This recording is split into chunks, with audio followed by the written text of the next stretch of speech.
Topic of e-content presentation is endodontic microsurgery. The objective and rationale for endodontic microsurgery involves curettage, resection, and inspection. There should be effective curettage of the pathologically affected periradicular tissue. Surgical resection of the root apex should be done in cases where apical ramifications cannot be eliminated. And inspection of the periradicular area to ascertain causes of failure, inspection of isthmus, and trace accessory canals in non-surgical endodontic cases that are clinically failing.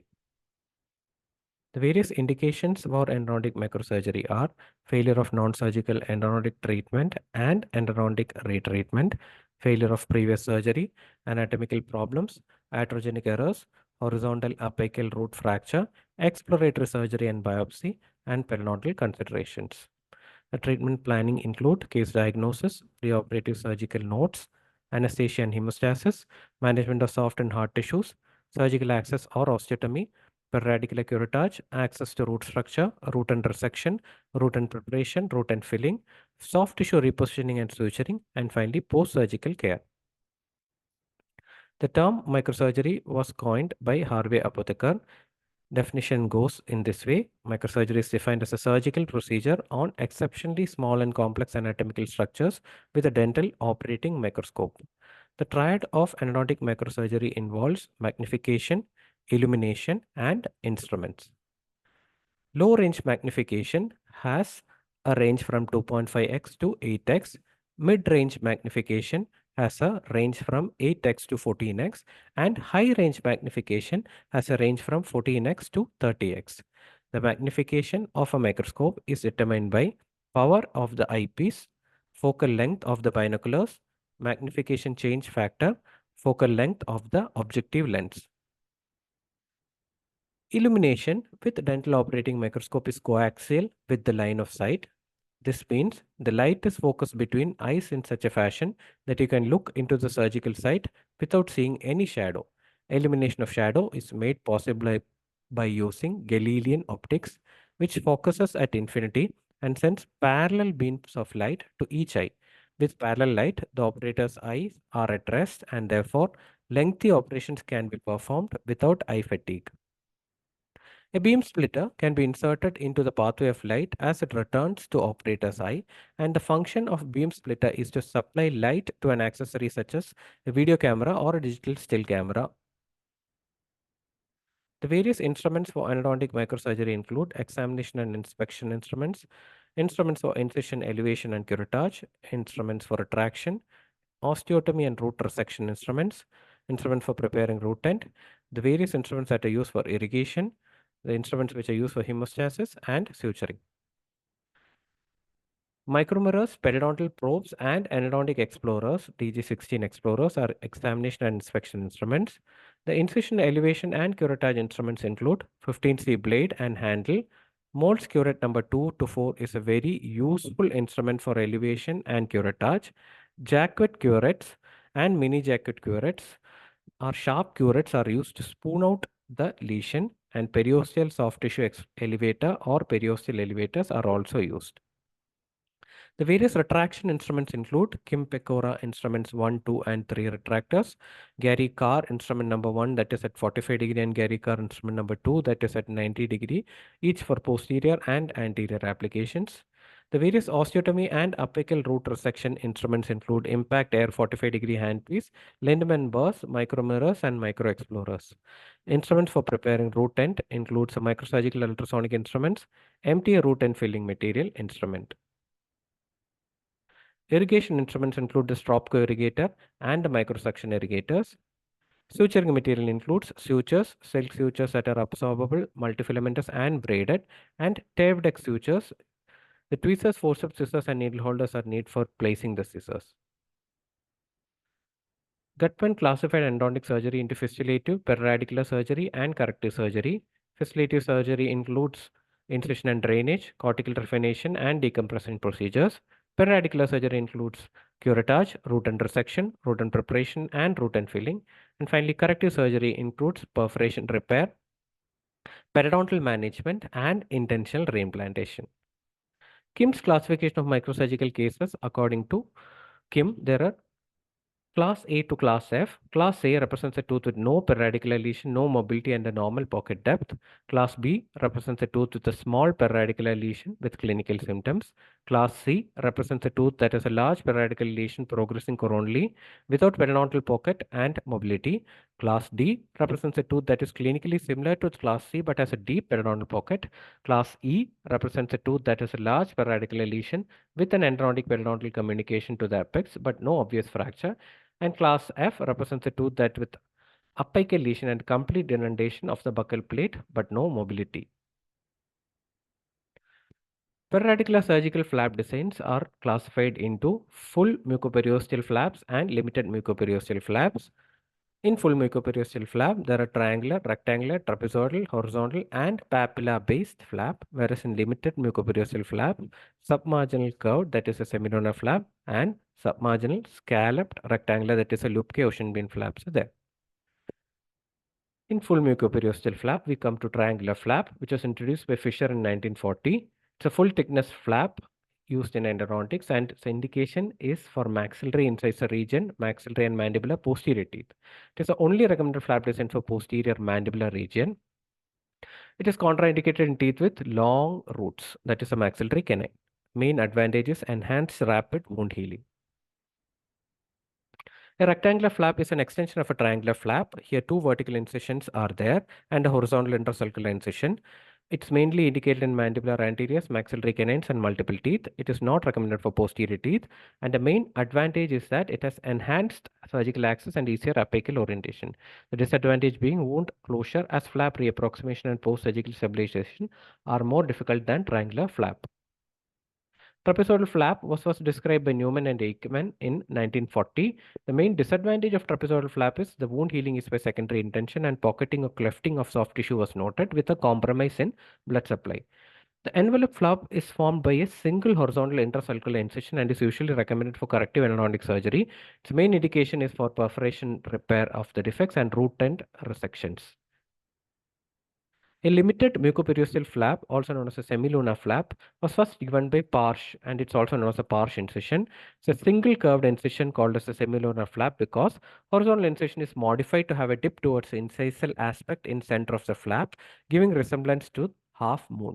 The main advantage is that it is fast and easy to reflect and no involvement of the marginal and interdental gingiva. The disadvantage being it has limited surgical access, difficult wound closure, and poor apical orientation. The loop K ocean beam flap or submarginal scalloped rectangular flap was developed by an endodontist and periodontist in modification of a rectangular flap. Main indication is in the presence of gingivitis or periodontitis associated with the fixed processes where bony dehiscence is suspected. The main advantage is that the marginal and internal gingiva are not involved. Unaltered soft tissue attachment level is there and crystal bone is not exposed. Adequate surgical access is there and good wound healing potential is also there compared to semilunar flap. The main disadvantage is disruption of the blood supply to unflapped tissues, flap shrinkage, difficult flap reapproximation, limited apical orientation, and limited use in mandibular surgery. Osteotomy is the main hard tissue consideration in which after reflection of flap, the root apices are approached by making an incision or an access through cortical plates. The tissue responds to the bone removal. Bone in surgical site has temporary decrease in blood supply because of local anesthesia. The speed of cutting is at 8000 rpm or high speed up to 30,000 rpm, and the use of coolant should be there. The coolant should be directed to dissipate heat generated using cutting osseous tissue and keep the cutting fluids of the instrument free of debris, thereby reducing friction and using cutting efficacy of the burr. A number 6 and number 8 round burr causes less inflammation and hence is used for burr cutting. Cutting bone with a diamond stone is the most inefficient as defects produced by these burrs heal at very slow rate. Perradicular curettage is a surgical procedure to remove diseased tissue from the alveolar bone in apical or lateral region surrounding a pulpous tooth. The main indication are for accessing the root structure for addition surgical procedures, for removing infected tissue from the bone surrounding the root, for removing overextended fillings, for removing necrotic cementum, for removing a long-standing persistent lesion, especially when a cyst is suspected, and to assist in rapid healing and repair of perradicular tissues. The surgical technique involves giving local anesthesia, designing a flap and exposing the surgical site, and using a bone curette to remove pathological tissue surrounding the root, and inserting a curette between the soft tissue and bone and applying pressure against the bone, and removing the tissue from boning area with a grasp of the soft tissue with the help of a tissue forceps, and sending it for histopathological examination. Root and resection or apicectomy is a surgical resection of a tooth and its removal together with pathological periapical tissue. The main indications are inability to perform a non-surgical endodontic therapy due to anatomical, pathological, and iatrogenical defects, persistent infections after conventional endodontic treatment, need for biopsy, need to evaluate the resected root surface for additional canals of fracture, lack of time or due to other medical reasons, or for evaluation of the apical seal and for blockage of the root canal due to calcific metamorphosis. The various factors to be considered before root and resection or instrumentation involves the high handpiece with surgical length fissure burr is preferred now because round burr may result in gouging, and nowadays a RIAG laser can also be used for root and resection as it produces a clean and smooth root surface.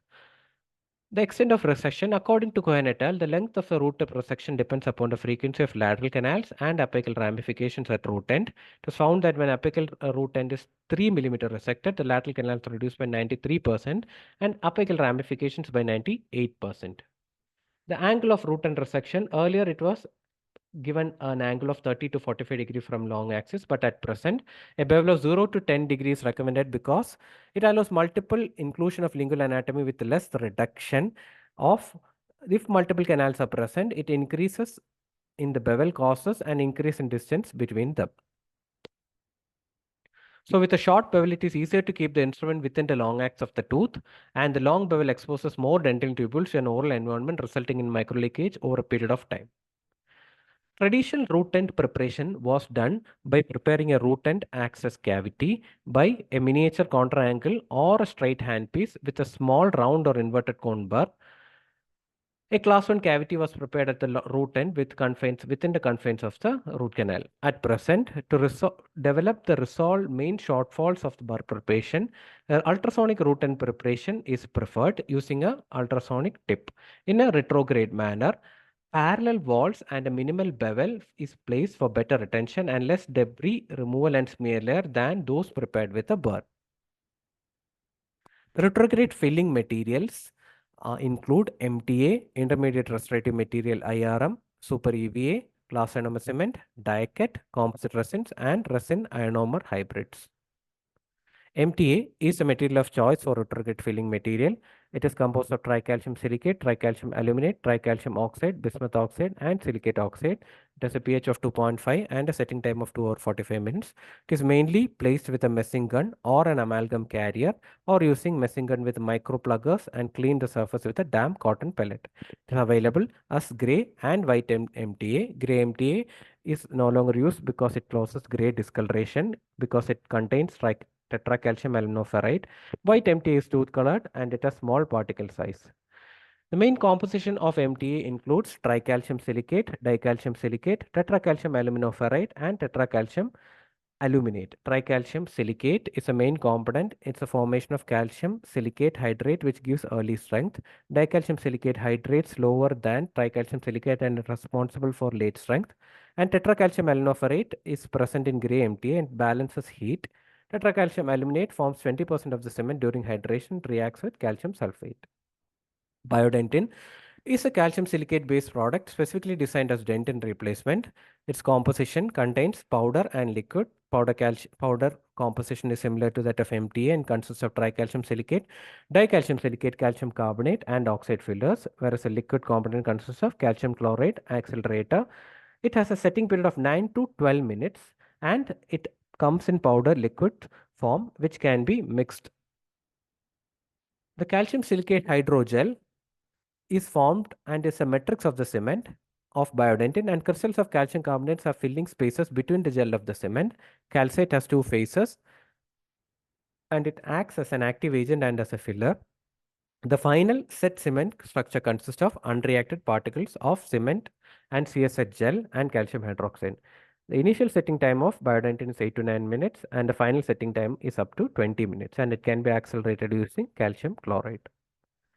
Various advantages of biodentin are it helps in remineralization, preserving pulp vitality, it replaces dentin, and it is indicated for root and crown repair, and it's good handling properties and a short setting time in addition to dentin.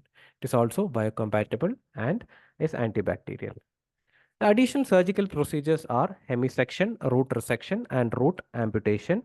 Hemisection is defined as removal of unrestorable roots which may be affected by periodontal structures and caries. Hemisection is independent of bicuspidization, and hemisection includes splitting of the tooth, extraction of one half, followed by a bridge, whereas bicuspidization involves retaining of both the split sections of the tooth and restoring it with crowns. The various indications are for severely curved canals, extensive calcifications, resorption, or caries. Contraindication is for fused roots or roots in close proximity with one another and uncooperative patients. The techniques include using a burr for root resection and carrying out endodontic treatment of the root that has to be retained. Two approaches for resection, one is vertical and one is horizontal. Bicuspidization is a surgical procedure for separation of the multi-rooted tooth into two halves and restoring each half with a separate crown. The indication is mainly for periodontal diseases which involves a furcation area and furcation that is transferred to make the interproximal space, which makes area more manageable for the patient. Contraindication is for fused roots or an uncooperative patients. These are the references for the current topic, and we can conclude that endodontic microsurgery, if done properly, shall achieve great success in endodontics.